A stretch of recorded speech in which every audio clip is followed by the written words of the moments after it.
Hello and welcome to Rotten Commentatoes episode, whatever episode we're on. I'm gonna say it. Oh, mine's in Russian. Sweet. Yeah, it's crooked as hell too. That's weird. Today we're gonna be looking at Star Wars: The Last Jedi, and for once, I'm not gonna shit on a movie for the whole time.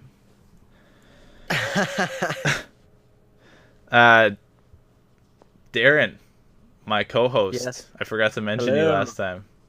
You're always with me Aloha. until you go away to work, and then I'm gonna find somebody else. You can never replace me. I loved the beam in when the ships come out of orbit. Shunk, shunk, shunk. Oh yes. Okay. So the Rebel Alliance is evacuating a base, and the First Order finds them, and they have a new toy, and it's called the Dreadnought.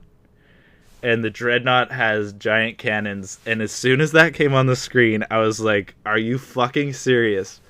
The movie chronology goes Death Star, Death Star, Death Star, World Star, Hip Hop, which is the last movie, and then this one they got a fucking spaceship that shoots a giant laser.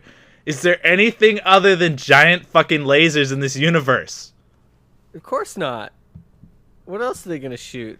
I don't know, a fucking space plague, something. It's gonna be a railgun. But it's okay, guys. It's okay, because spoiler alert, by the way. Spoiler fucking city. Yes. Do not Mega. Do not listen to this alert. podcast if you haven't seen the fucking movie, dum-dums. Turn it off, Yes. and then And if you turn haven't it back seen on the after. movie, stop what you're doing. Put down your scalpel. The surgery will be there when you get back. It doesn't matter how important the task at hand is. Stop it and go and watch this fucking movie. Okay, now, I just want to touch on what you just said. Are you assuming that a doctor has YouTube open and is listening to a podcast with 4 fucking views and immediately is like, yeah, I'm ready. And You then never know. that same You never doctor is going to put down his scalpel mid-surgery and go and watch that movie? You That's- never know. You never know. Maybe he's looking up surgery tips. That is a and he malpractice finds suit. Doctor, himself- Sometimes you find yourself downtown YouTube at the most unrealistic times. I don't think we're getting any mainstream. You know what? I think the only doctor we can get is like Dr. Utker. Dr. Spaceman. Uh, Dr. Spaceman. okay, wait, you do know what Dr. Utker is, right? Dr. What? Dr. Utker is like a brand of fucking thin crust Oh, pizzas. Oh, Dr. Oetker. That's how I pronounce it. I guess that's wrong. Dr. Oetker? That sounds. Casa di That sounds like somebody that works for the Nazis. Dr. Oetker. Dr. Oetker. All right, so let's actually talk about this movie. Let's do it. So we get this. I love that CGI is keeping up with these movies now. I think that the added realism to this fantasy world is so fucking sweet. And Yeah. I know that I kind of shit on the other movies throughout the process of making this shitty podcast, but I cannot How overstate dare you? how fucking exciting this movie is throughout. I love new experiences. For me are everything. I'm not really good at like sentimentality with a lot of movies, and once you watch them without sound, etc., it kind of opens up the flaws in them. But seeing this last night was fucking amazing. It was so fucking awesome. They did this one really well. It was bold. It was new, which was really nice, coming off the heels of the A New Hope reboot that Force Awakens was sort of. Yeah, like this bombing run is really kind of a throwback to the Star Wars anthology Rogue One, where you see like 50 rebel fighters easily just get blown up and die because of Poe Dameron's shitty leadership skills. And I thought that was crazy, because in Star Wars people don't die in large numbers like that. It was really gritty for a starting sequence. Yeah, totally. And it kind of shows, because up until this point, all we know about Poe is that he's this ace pilot. So you kind of, going into that, you kind of think that maybe he can't make a mistake. And when he starts on this mission and they all show up, you think that he's gonna just nail it out of the fucking park. And Leia's super pissed with him, and she's telling him to stand down, and he just turns her comms off, and you think, oh man, he's gonna show Princess Leia he was right all along. And then they lose their whole bombing fleet. Yeah, he severely fucks up, which is kind of crazy. Well, actually, kind of fucked up is that, why the fuck did that guy arm the bombs so early? Like, he fucked up. That guy shit the bed. It's the Rebel Alliance. They don't know what they're doing. What they need is to get a bunch of Ewoks running those bombers, because then they could just throw like space garbage out. All know how good Ewoks are. Ewoks are some of the fiercest animals in the Star Wars universe. I love the scene where you get the payoff for Luke reaching out for the lightsaber in the first one. Darren doesn't really like it. Is he throws the lightsaber behind him and just walks off. And I thought that was so Star Wars. That's so Yoda. It's kind of not taking itself very seriously at all. But at the wrong moment. I think that was a moment where they should have taken it a little more seriously. And I don't have a problem with him being dismissive. I thought that was like a cool twist, that he was so dismissive of Rey right off the bat. But just going off the emotional weight and the sort of epicness that last scene in Force Awakens had, to just throw it all away like that really frustrated me. Yeah. And I will give you that the movie's tonal shifts are slightly off kilter, and they do have some dialogue in kind of strange places. Only a few times, I think. There's only a couple times where the humor is kind of put in a place where I'm not sure if it belongs. But there's so one fucking part, I swear it's the funniest part of the whole movie, is when that alien is like sitting there, like just this lazy fucking chump alien sitting on the rocks, and Luke like milks him. Oh fuck! And then, like, takes a drink out of it, and he's not enjoying the taste of this stuff. It's like watery, kind of green tinged milk. And it's like in his beard and his mustache, and he's just like, ugh. Yeah, that was a bit of a mind fuck, because it was like a cow that was sort of humanoid. So it's like, if you could imagine milking a cow, but it's also kind of sentient and is just sitting there, kind of enjoying that you're milking it, or just like doesn't care, like just the most like nonchalant alien in the fucking really galaxy. Gross. It was really gross. It's just the way it's sitting there, like the laziest piece of shit. Just and it looks over at Rey. We both lost our fucking shit in the theater, dude. That was my favorite comedic moment. I was just like naked, and it didn't have like cow teats. It had like legit breasts. It had like cow ball breasts. Yeah, it was like nasty. It was like right between the legs. It was, and just Luke's reaction. Like, for me, comedy is really reactive. It's all about how people react to what is happening. Yeah, which just knocks it home. And his reaction to drinking that milk was just like, he's probably, I don't know how long do you think Luke's been on this island? Like 10 years maybe. You think so? I don't think so. I don't think it could have been that long. Maybe.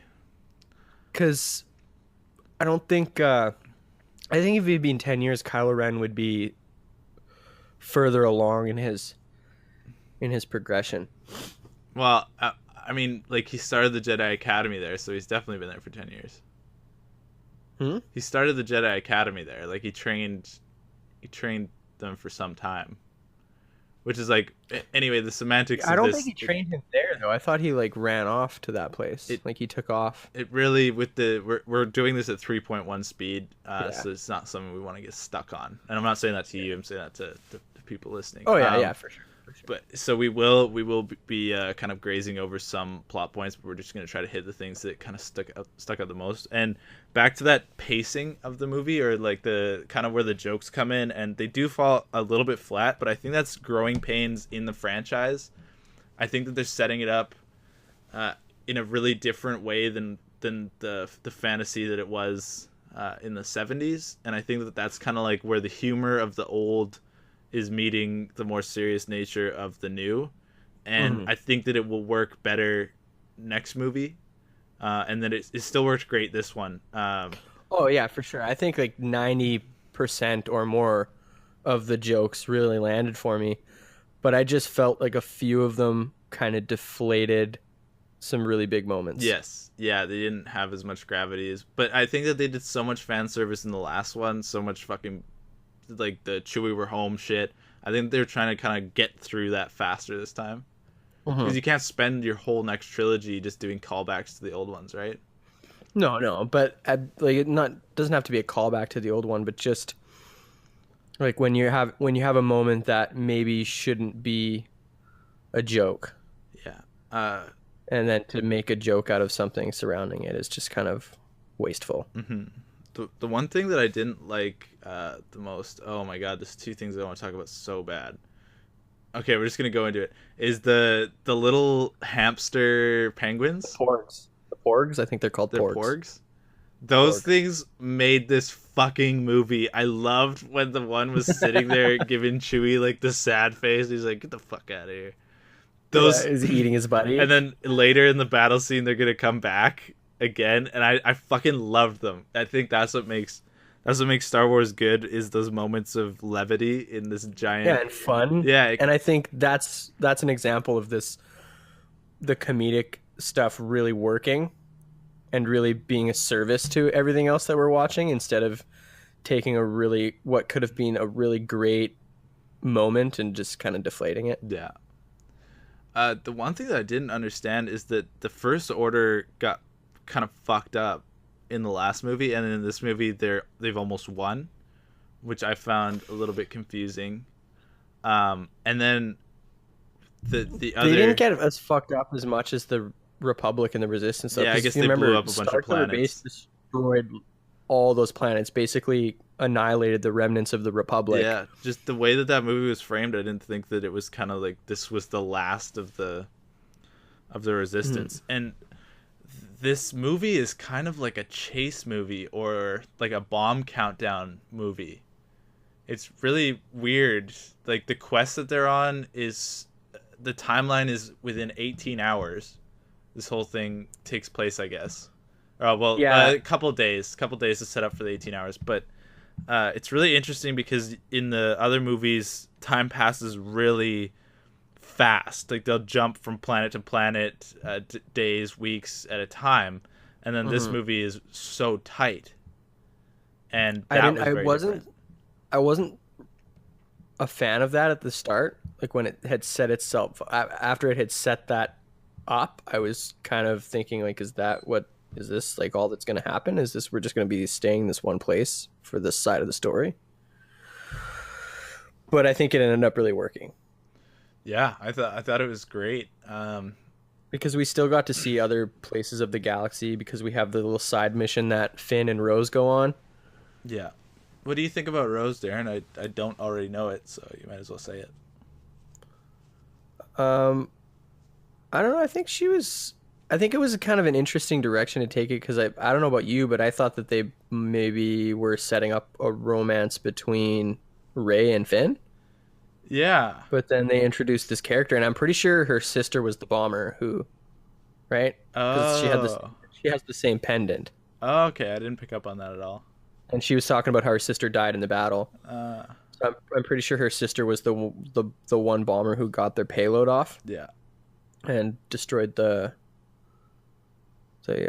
dreadnought. I did not feel any chemistry between Finn and Rose at all.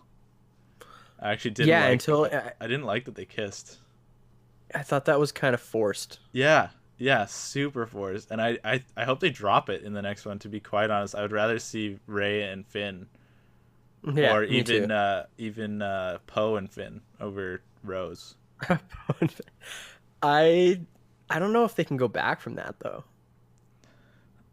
They can. They can do like a lovelorn thing. I think that might be a bit of a chop and change, like a little bit too. Maybe I don't know how they got those two as romantic. Like they should have picked a different actor if they wanted. Yeah, they had her and Rey and Finn had a lot more chemistry going in Force Awakens. Yeah. And I think, I don't know, maybe because she saved him. Maybe that's why it works. I'm not sure. Well, I'm pretty sure. I'm pretty sure Rey. I only have the one viewing under my belt, so it's kind of hard to. Yeah. There's so much in this movie to take in. It's the longest of all the Star Wars films. It's just packed. Another moment of levity is when the nuns, like the fish nuns, are cleaning the place out of nowhere. Yeah, I liked that, but I wasn't. I liked she cuts that rock in half with the lightsaber. Yeah. And as much as I liked the joke and I thought that the reaction was hilarious when that rock falls and takes out the cart. Yeah. I felt like that was another kind of moment that was a bit deflated by the joke. Oh, really? I fucking loved that. But I loved the joke. I thought it was funny enough that I still liked it.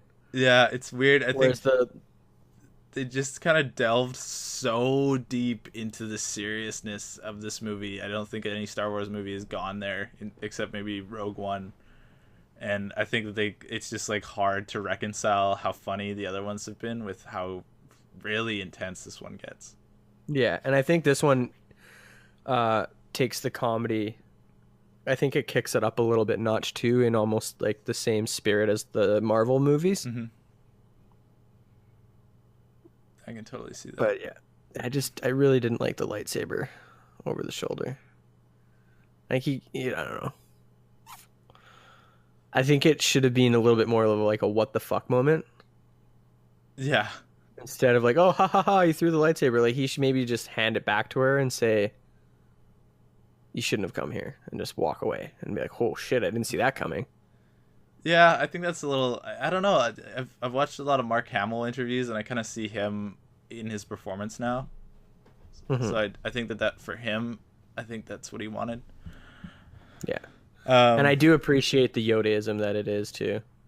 The one thing that I didn't like is that Princess Leia gets shot out into space and then wakes up after being in space for maybe minutes and then floats back into the airlock using the Force. I love that. It's like you would fucking explode if you went into the vacuum of space. Number one. Number two, you can apparently. I'm pretty sure, like scientifically speaking, you can survive the vacuum of space for like a short amount of time. I don't think it's minutes. There's a lot of hard sci-fi that kind of approaches that because a lot of people think you just instantly die. All right, we'll have to get back to that one. Because I don't have time to look it up right now. I love the casino. We're at the casino part now. The fucking leprechaun. Especially the little leprechaun. He's trying to put coins into BB-8. He's getting all handsy and shit. He's just shit-faced. That was awesome. So drunk. Nah. Just to rewind a little bit quickly, I loved the scene where Luke is getting Rey to sort of reach out and feel the Force, and he's explaining the Force, and we kind of bring that old school Force mythology back from the original trilogy, and there's no talk of midichlorians. Oh yes, anything like that. I was thinking the exact same thing. It's like I'm so glad they retconned midichlorians. Midichlorians are basically they instead of the Force being kind of magic, they tried to say that it was little fucking microbes that live in your blood and make shit work for you, and that's stupid. That's not what the Force is. No, that was ridiculous. Like, Star Wars isn't hard sci-fi. We don't need some biological explanation of why some people are better at using the Force than others. Yeah, no little kid was out in his backyard with a lightsaber pretending that he had a bunch of midichlorians.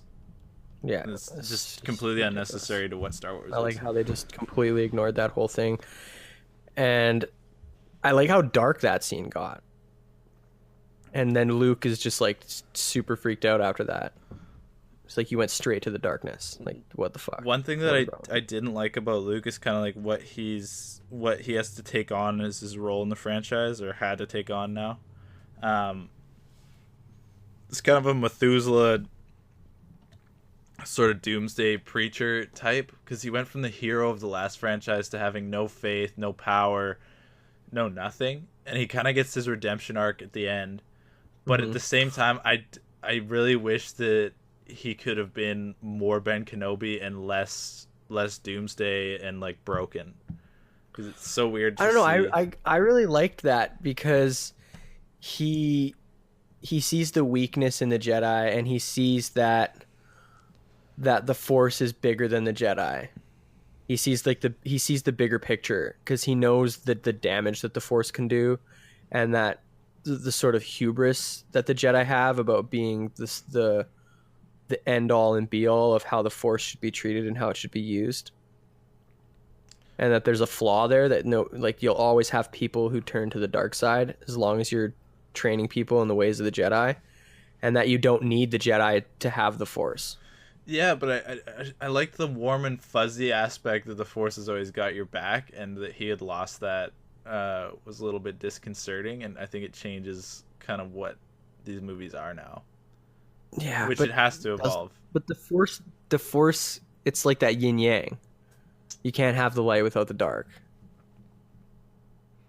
Yeah, no, there'd be no movies if he just won after the first three, right? Yeah. Love the prison break scene. What's the Benicio del Toro? He's hard. DJ, I think his character is DJ. He's hard to understand though. In any role that Benicio del Toro takes on, I find that he's got kind of mush mouth, and he's a great actor. I won't take that away, but the fact that he gave himself a stutter is kind of doubling down on something that he already does. And I wish that he had just played it without the stutter, and I don't know whose idea that was. I think that was probably written in. I think that was probably like a character creation choice by the writer. Yeah. Benicio's cool though. He didn't ruin the movie, or he didn't do a shitty job at what he was doing. No. It was And I just think his character really brought like a lot to the table thematically. Yeah, I wonder what they're gonna do with him. Like if he's gonna be recurring. I'm assuming so.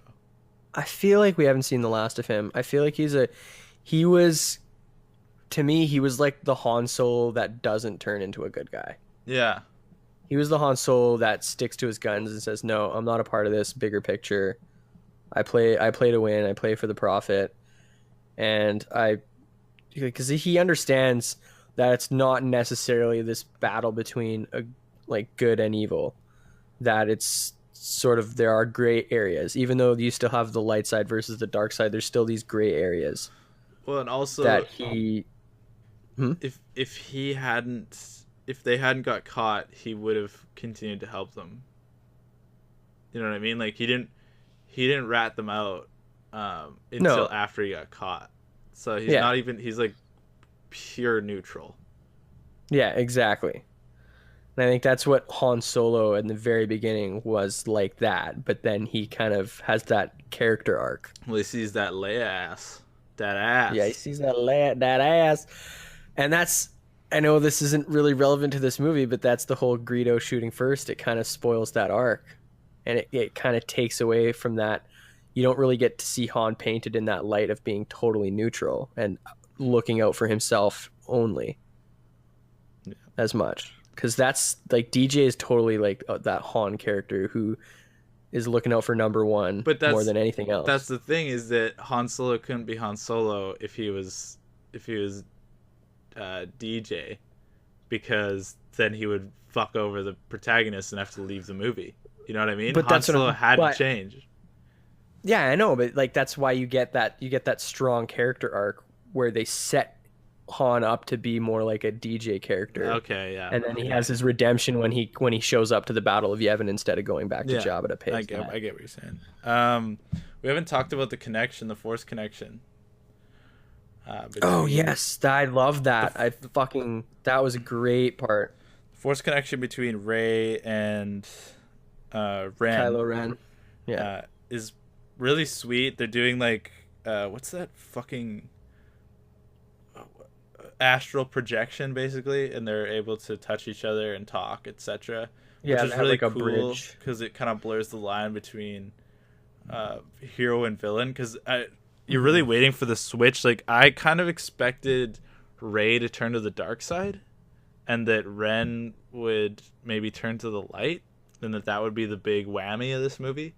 Yeah, I was kind of feeling those vibes a little bit too. But then what? Just carry on. You kind of find out that Kylo Ren just doubles down on being a bad guy. Yeah. It's just like he has a different vision of what he wants to do. And I like how they play with the expectations because they both have a vision. Because the force can show you a possible future. Yeah. So there was that potential that she was going to turn. Well, and he turned as well. Like he did play into her fantasy, which was killing Snoke, just for totally different reasons. Yeah, because the classic Sith way, right? The master eventually dies at the hands of the apprentice. And I found that really strange. They set up Snoke for the whole first movie and then killed him without... Just snuff a motherfucker. Yeah, it was really weird. I expected a big battle or something, and it's almost like they changed their mind about him. Yeah, I think that's kind of like the problem you get when you have different directors working on a trilogy. And I think that's probably one of the reasons why that but that joke with the lightsaber doesn't quite work for me, is because of how Abrams was treating that scene is totally different than how Johnson treats the scene. So I guess like maybe the thing that some of the things that Abrams might have been setting up for Snoke, Johnson goes, no, I want to take it in a different direction.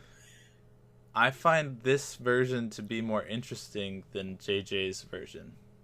Oh, this movie blew my fucking mind. Because I think this is my second favorite movie of the year. Hands fucking down. There's not even a close third.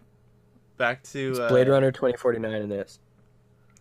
Back to that new experiences thing, is that this movie isn't spending half the movie jerking off about the Millennium Falcon and Han Solo, etc. It's plunging into new territory, and there are going to be mistakes that are made with that, but you didn't know where it was going. As I'm saying that I was kind of disappointed that Snoke didn't get a big fight scene, I love that what we got was something new, because that's what going to the movies is about, is surprise, intrigue, and kind of expanding, subverting, having your expectations subverted. I also think it was interesting because the little that we did get to see of Snoke, he's not someone that is going to be bested in combat very easily. Like his affinity with the Force is insane. Like I'm pretty sure this guy easily outdoes Sidious in his capabilities with the Force. You think Snoke might be back? I don't know if Snoke will come back. I think that would be a stretch. But just the way he moves Rey around with the Force. Oh yeah, it's biggest control that we've seen. Definitely. Yeah, so I think that the only realistic way to deal with a character like that is, a headshot killing blow. Yeah. That we got. Because there's no way, after seeing what he's doing with the Force so easily, that's Snoke at 1%. You know what I mean? Yeah. What is Snoke capable of at 100%? Well, I don't understand why he's not just grabbing ships out of space and just pulling them to where he wants them. And that's where I find one of the flaws in how powerful they made him is, what does he even need Kylo Ren for? Why isn't he just fucking shit up? I think what the one thing that they kind of did is you noticed when he was sitting in his chair is that he was really fucking frail, actually. Like, if you notice the way he's leaning, etc., he looks decrepit. I think that was... Yeah. I think that through being so powerful in the Force, I don't think that he could have even fucking, stood up and fought with a lightsaber. I think that's why he was so strong with the Force, is, he's kind of fucked for hand-to-hand stuff. Yeah. Yeah, we don't know how long he's been alive, where he comes from, what his fucking deal is. And we might never, which is really weird. I know, that is weird. I think maybe we'll see Snoke in flashbacks. Maybe we'll learn a little bit more in episode 9 about how Snoke seduced Ren and brought him over, because we understand why Kylo Ren turned against Luke Skywalker after this movie, but we don't fully understand why he chose to side with Snoke. Or that Snoke and we get the reveal that, hey, you want to be fucking louder? Jesus Christ! You talk to me about... hear my roommate take a piss from the other room. Um, I can't even remember what I was saying. You were saying something about Snoke. Snoke. No, I totally lost it. Listening to somebody take a piss is just. Fuck. I was looking forward to that. I feel like you're gonna make a good point there. What's something? Oh, right. Okay.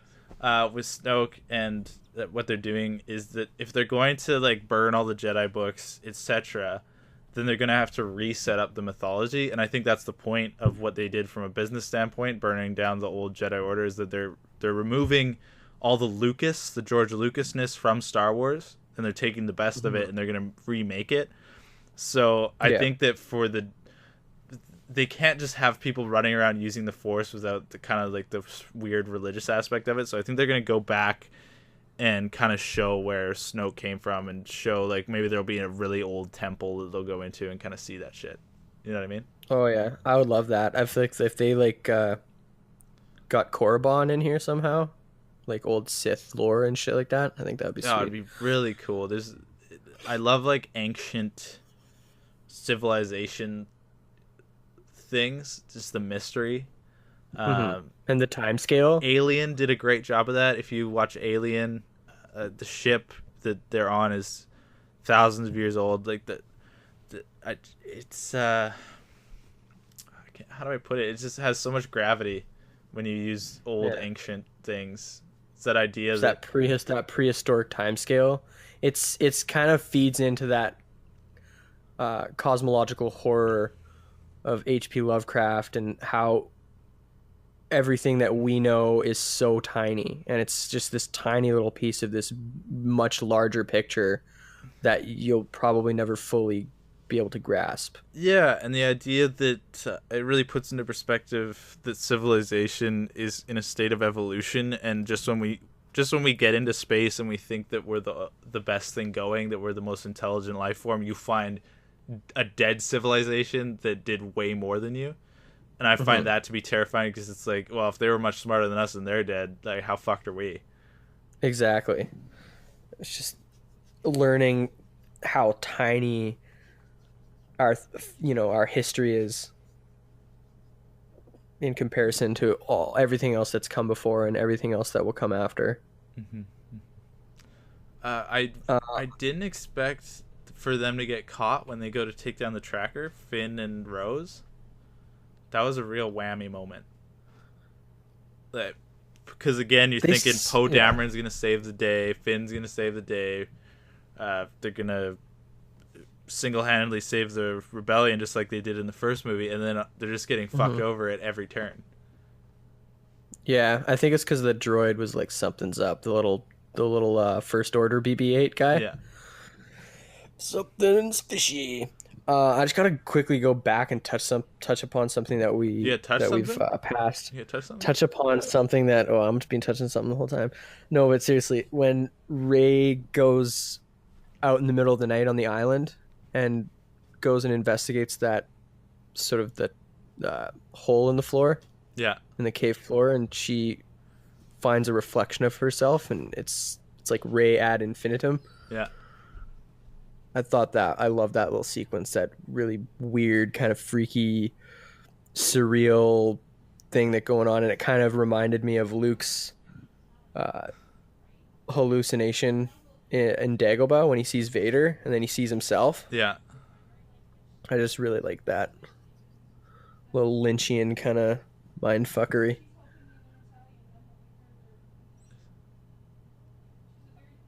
And I love Rey going to see Kylo Ren. It's a lot like Luke in Return of the Jedi trying to convince Vader. Yeah. I thought that was sweet. Hold on 1 second. Yeah. Megan! What? I'm picking you up on the mic. I just got like 5 more minutes left. I'm so sorry. You just be a little quieter. Thank you. I'm sorry. Okay. Sorry. I thought you were gonna lay the smack down. No, it's not her fault that the walls are fucking paper thin, and she didn't know I was doing it. I think we have a little bit longer than 5 minutes left. But, yeah. Okay, so the Red Guard scene where they fight like 8 red guards is the best fight scene in a Star Wars movie ever. Oh, dude, it was wicked.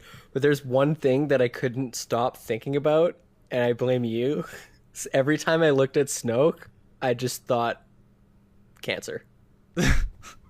Because of this, what you were saying about Snoke in our Force Awakens episode. It's just like, oh, he's got mouth cancer. He does, quite obviously. You know what was weird is that his chin was way smaller than the top of his head. As well, you're gonna notice that the next time you watch it is his chin is not symmetrical with like the size of his cranium. Oh no, his head is bulbous, and he's got like one of the eyes. His left eye is kind of jutting out a lot further. Very strange from the center of his face.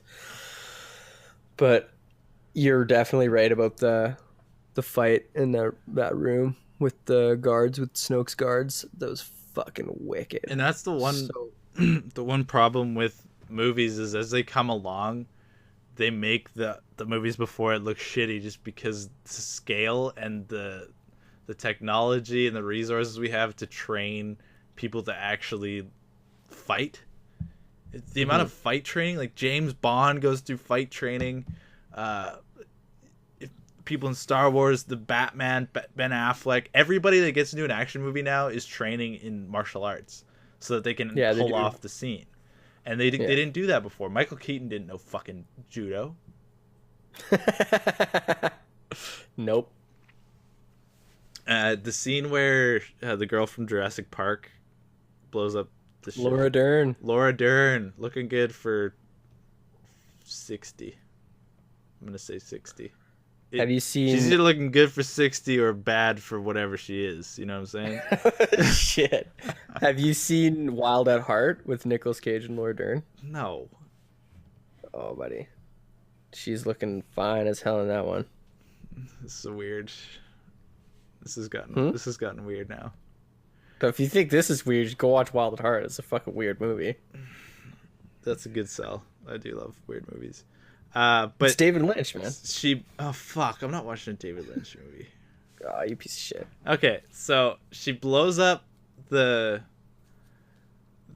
Star Destroyer with her ship. So she kamikazes into the Star Destroyer.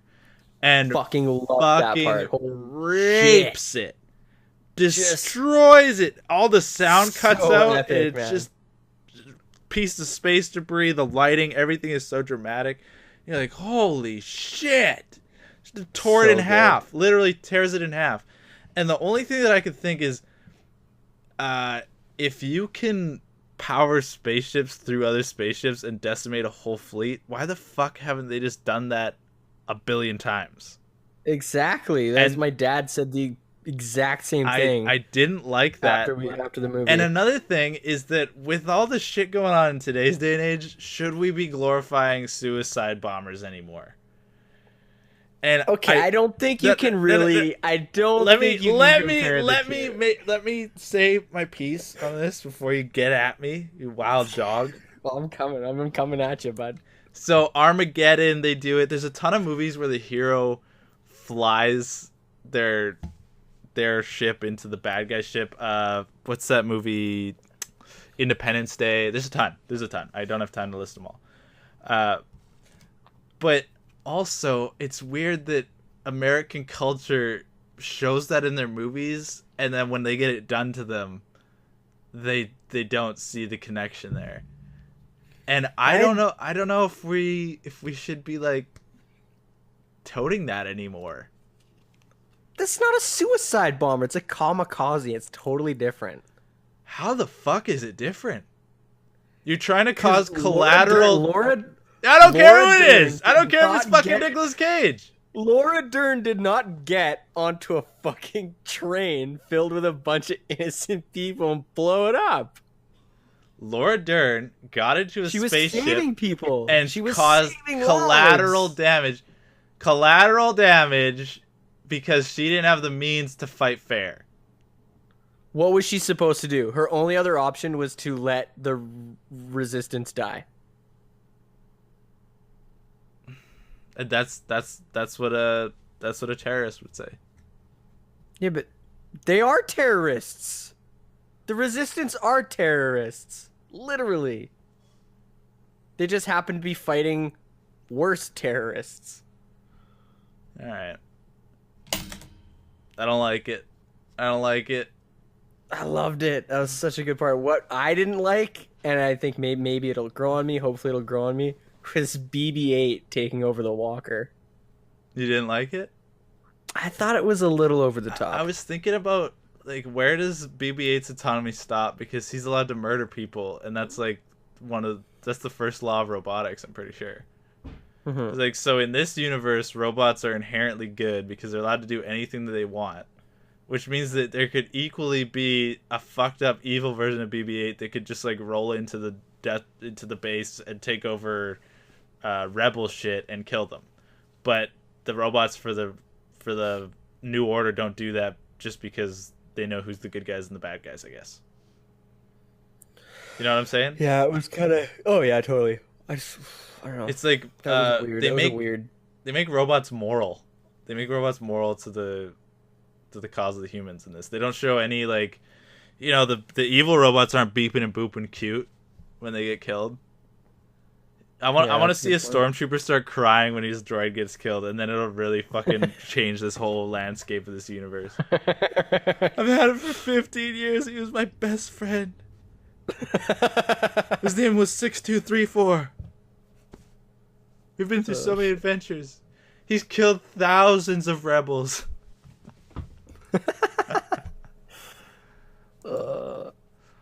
What did you think of Phasma's fight with Finn? That's a little bit of alliteration for everybody. Phasma's fight with Finn? Yes. I don't give a fuck about Captain Phasma. The final fight with Phasma and Finn. She barely had anything to do with the first movie. She barely had anything to do with the second movie. It was just shoehorned in there to be like, oh, look, he's not garbage. And the person who thinks he's garbage is a racist. I think that was a big, fucking callback to slavery and racism. I think they set up a cool little rivalry between the two. Did they? Yeah, I think they did. And I think you're kicked off. Shut off your mic. Shut off your mic. Podcast is over. Well, fuck you. No, I think that they set up a nice little rivalry. I think maybe they didn't get enough time to build that up in the first movie, which is why it might feel a little shoehorned in this one. But I that's one of the things that I was really looking forward to, because you know that Phasma was going to be in this, and you knew that Finn and her were going to have a showdown, and I would have liked it to have a little bit more of a build up and a little bit more of a payoff than it had. Do you think that Phasma's dead? Yes, I think she's dead. You're foolish. I'm foolish? I don't know. I think that would be a pretty big stretch. They can't kill all the villains in one movie. This is what I'm thinking. There's got to be somebody coming back. That's a good point. You think about it, they got a serious villain problem coming into the next movie. They got no big bad. It's all Ren's the big bad now. He's not the fucking big bad. He looks like a nerd. He's the big bad. No, he needs to put that fucking helmet back on and get a new master, I think. No, that's not gonna happen. Or a new apprentice. He better put the fucking mask back on, dude. I swear to God, if I gotta watch Adam Driver. He smashed his mask. His mask Buddy, is you can get a new one. No, I don't like... I think the sort of metaphor there, I think, is strong. I think it would be kind of silly to put the mask back on. Well, I want him to, like, lose all his hair and start looking fucked up from being so evil then. Maybe he will. Like in Fable? Maybe we'll...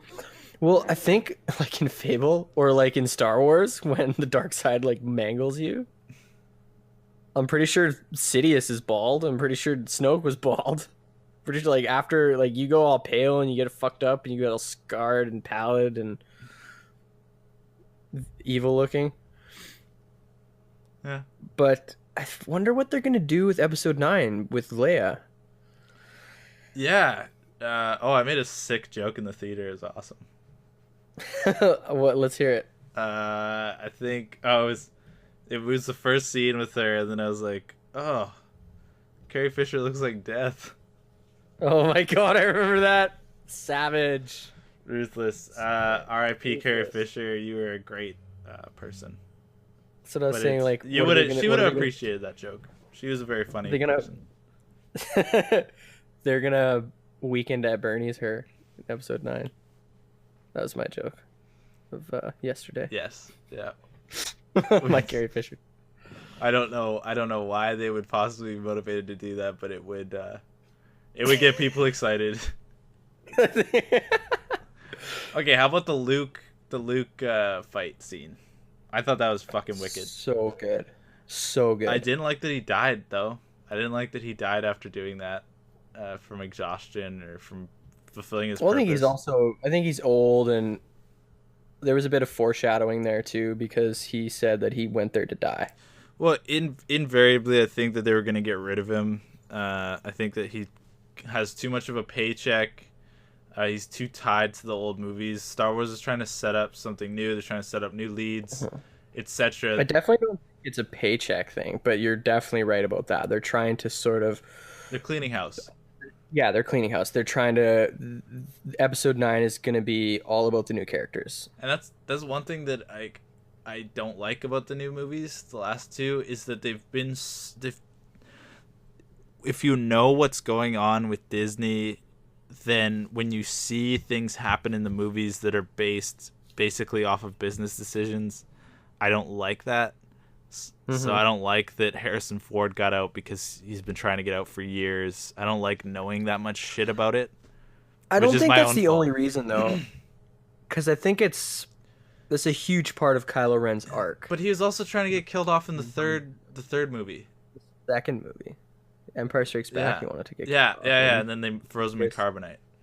Yeah, I love this fucking dodge that Luke does when Kylo Ren comes running at him and he just like limbos under the fucking lightsaber and it just barely misses him. Like, oh man, this is where we get to see Luke in like full 100% Jedi Master mode. This is what I want him to do in the next movie. I wanted him to fight a few times. I just wanted to see, because he's had so much mythology built up about him through novels and TV shows and shit about what a great Jedi Master he is, and then I felt robbed because I wanted him to, this scene in the prequels where Yoda's jumping around on all the fucking floating things, he has that huge fight. Yeah, it shows he's a badass. Yeah, as poorly as that was executed with the CGI, I liked that Yoda was a fucking wicked badass at the end of the day. That what's the thing, like never send a good man to war, or men fear a good man at war, or whatever. It's just like when you give somebody no option on the way out. I wanted to see that badass side of Luke, and we kind of get a little bit of that payoff, but I wanted a whole other movie where we get more. Yeah, I see what you mean. It would have been sweet to have Luke just like shred some motherfuckers with a lightsaber. Yeah. But I think they did a really, really good job with how they handled Luke passing. Because they had that callback to the dual sunset on Tatooine. And it was also a callback to how Yoda went when he just disappeared.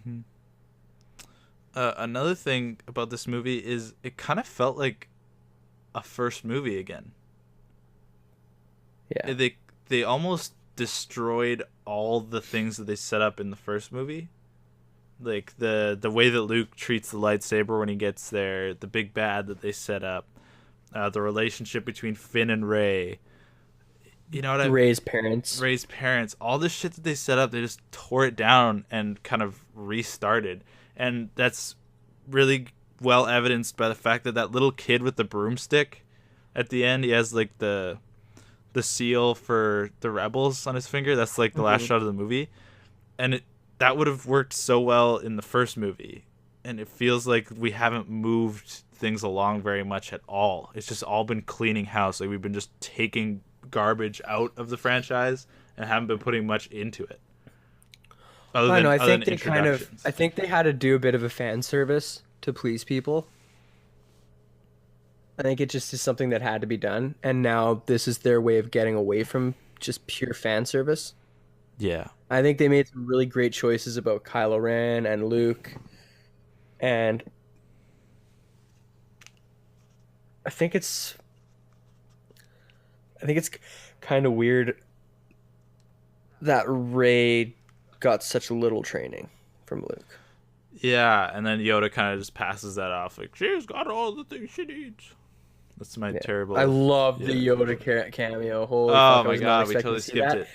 And it was an actual puppet. Yeah, it looks kind of weird, but then I loved the essence of what Yoda was, his attitude, etc. was so good. I didn't give a fuck about the CGI because it was just so good to get the good Yoda back and not the shitty one from the prequels. But they nailed Yoda. It just seems strange to me that this trilogy that they're doing right now is almost a big giant setup for another trilogy. It feels like they're not resolving a ton of shit in this one. Well, I don't know. Snoke's dead. Kylo Ren's being set up as the main villain for the final fight. It's going to be him and Rey facing down. Maybe it won't be maybe. What if Kylo Ren doesn't die in the third one, and then they start another trilogy, and then Rey is training people and Kylo's training people? I don't know, because the next trilogy is going to be completely separate from all the stuff we've seen. Weird. Also, I hope they get into fighting aliens, because that would be cool. I hope Rey and Ben Solo get married, and they fuck, and have kids, and then their kids fight aliens. Xenomorph crossover. Yeah, well, Disney owns the Xenomorph now, so it could happen. It's not even a joke. Is it Fox? Yeah. Fuck. Maybe the next Alien Covenant bullshit franchise thing won't suck. Maybe... I was definitely had some big disappointments with Covenant, but I liked it more than we do not have time to talk about that right now. We do not have time. I know. I'm just saying. I'm pretty sure that I liked it quite a bit more than you did. Yeah, it's just what I wanted, right? It's just what I wanted it to be, and that's probably why I could never be a really great critic, is because I decide before I go into the movie what I want the movie to be. Mm-hmm. But then again, like some things surprise you. Like I would agree that Blade Runner was the best movie of the year.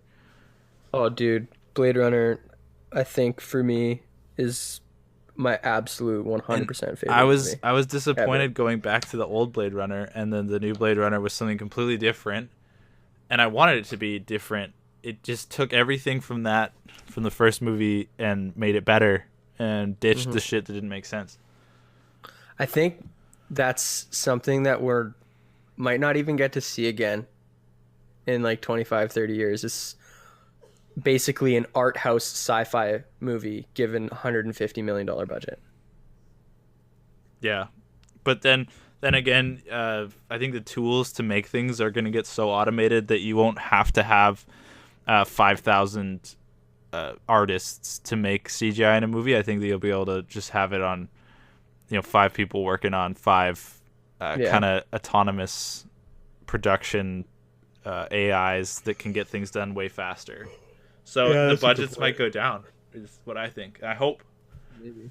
I hope too, because like I just wish I could see more movies like Blade Runner that are sort of art house films and that are slow burns be given that much love and care and attention. Well, if you look at, let's say, like the fan film was a new phenomenon. And it probably started, like, people were making movies in their backyards in the 70s and 80s. Obviously, the great directors, I think Spielberg was talking about he made movies in his backyard, etc. But then in the 90s, you could actually, there wasn't distribution yet, right? But with the the evolution of YouTube, etc., you can release shit like that, and you can get a following, you can get a budget and do something bigger with it. So I think as technology progresses, fan film and directors that really love it won't need money to make good movies. Does that make sense? Yeah, that's a good point. Maybe in like 15 years, Keegan, me and you can make a Star Wars fan movie.